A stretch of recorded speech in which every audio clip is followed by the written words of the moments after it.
আচ্ছা একসাথে আসেন, আপনারা একটু সরে যান দুজনকে। পূজাচেরি বর্তমানে বাংলা চলচ্চিত্রে অল্প সময়ে তারকা খ্যাতি পাওয়া নায়িকাদের মধ্যে অন্যতম একজন হলেন পূজাচেরি। সম্প্রতি প্রশ্ন উঠেছে তিনি কত টাকা দামের গাড়ি ব্যবহার করেন, আর এ বিষয়ে বিস্তারিত তুলে ধরব আজকের এই ভিডিওতে। আর তাই ভিডিওটি না টেনে শুরু থেকে শেষ পর্যন্ত দেখে সঙ্গেই থাকুন। প্রিয় দর্শক, বাংলা চলচ্চিত্রের সবচেয়ে জনপ্রিয় আলোচিত শীর্ষ তারকা ডালিউড সুপারস্টার শাকিব খানের কোম্পানি হারল্যান্ড কর্তৃক আয়োজিত এক অনুষ্ঠানে উপস্থিত হয়েছিলেন চিত্রনায়িকা পূজাচেরি।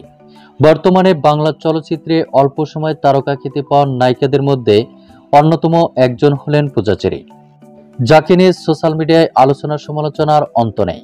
হারল্যান্ড কর্তৃক আয়োজিত এক ফাংশনাল অনুষ্ঠানে একটি ব্যয়বহুল এবং দামি গাড়ি নিয়ে উপস্থিত হয়েছিলেন চিত্রনায়িকা পূজাচেরি, আর তাকে রিসিভ করছেন চিত্রনায়ক ইমন। আর এমন একটি ভিডিও সোশ্যাল মিডিয়ায় ভাইরাল হয়েছে। এ নিয়ে অনেক ভক্ত ও হ্যাটার্সরাই কমেন্ট করেছেন। চলুন বরাবরের মতো কিছু উল্লেখযোগ্য কমেন্টস দেখব।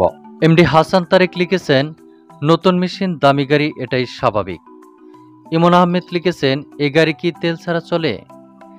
এনামুল আরিফ লিখেছেন, এর কাছে এত দামি গাড়ি আসে কিভাবে?